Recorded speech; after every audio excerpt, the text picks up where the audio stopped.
Mes chers frères, une fois de plus, bienvenue à notre causerie éducative concernant l'enjeu, l'importance, le bien fondé, les opportunités multiformes que nous offre la crypto-monnaie TBC9 qui fait partie de l'économie numérique, qui est la base du développement de la société en général et la source de l'abondance financière pour nos communautés et en même temps le pilier de la richesse basée sur la société qui avec le temps nous permettra d'être une boussole qui va orienter le processus de développement dans nos cités,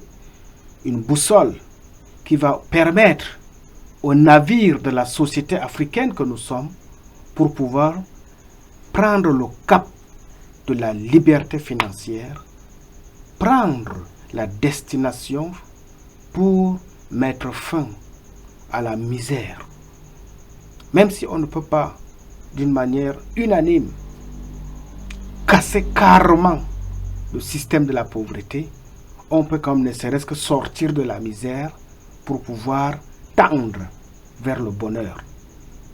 C'est pourquoi, lorsqu'on parle de TBC9, il faut comprendre la genèse, le concept et l'objectif de son importance. Et cette triptyque, c'est-à-dire sa genèse, le concept et l'objectif de TBC9 réside sur l'école libérale.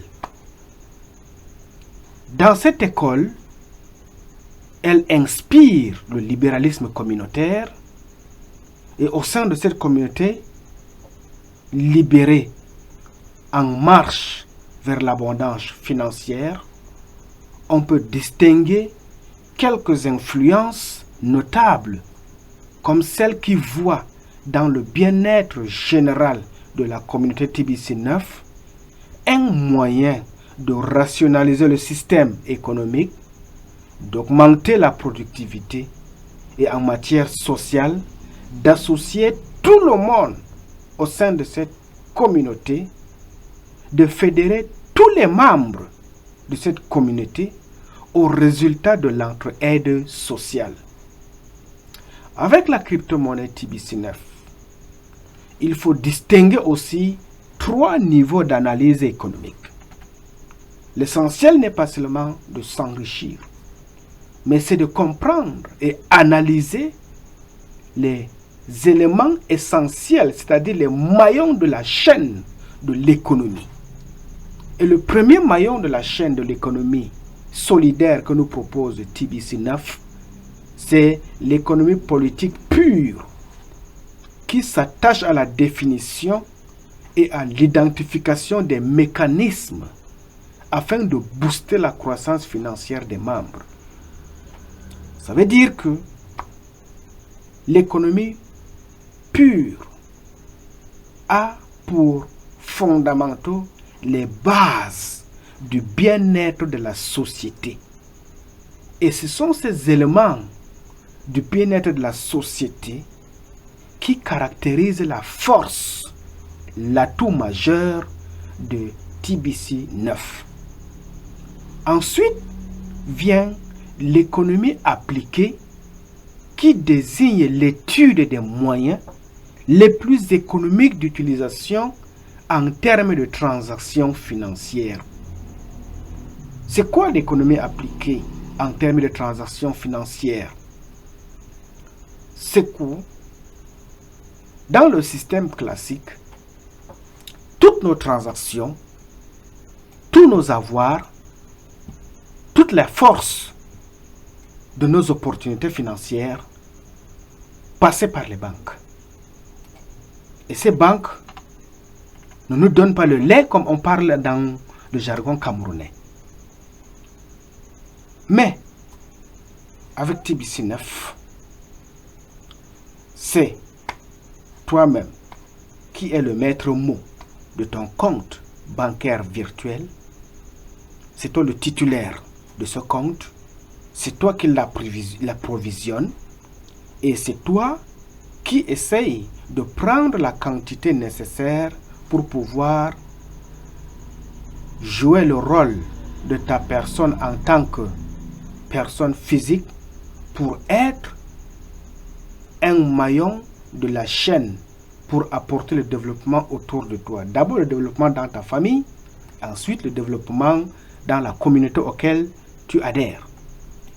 La quatrième école réside aussi dans le communautarisme, celle qui est construite autour de l'œuvre sociale et qui trouve son origine avec ce qu'on a appelé l'école de la communauté TBC 9, qui aboutit à la création des enseignements sur la plateforme communautaire, considérée par beaucoup comme la source du mouvement coopératif et par extension de la notion même de l'économie numérique, car elle intègre l'ensemble des principes de base fondamentales de l'instrument TBC9, c'est-à-dire l'égalité des membres et la liberté d'adhésion, la justice économique qui est centrée sur la répartition des bénéfices aux méritants, l'équité et la neutralité religieuse et politique, l'éducation des membres. Neutralité politique et religieuse, pourquoi? TBC ne tient pas compte de votre appartenance religieuse. TBC 9 non plus ne tient pas compte de ton appartenance politique. Cette politique-là, parfois, qui a été une source de division dans la société africaine, parce que nous avons en Afrique très mal perçu ce qu'on appelle la démocratie, et cette démocratie-là est aujourd'hui devenue une plaie pour la viabilité de la société africaine.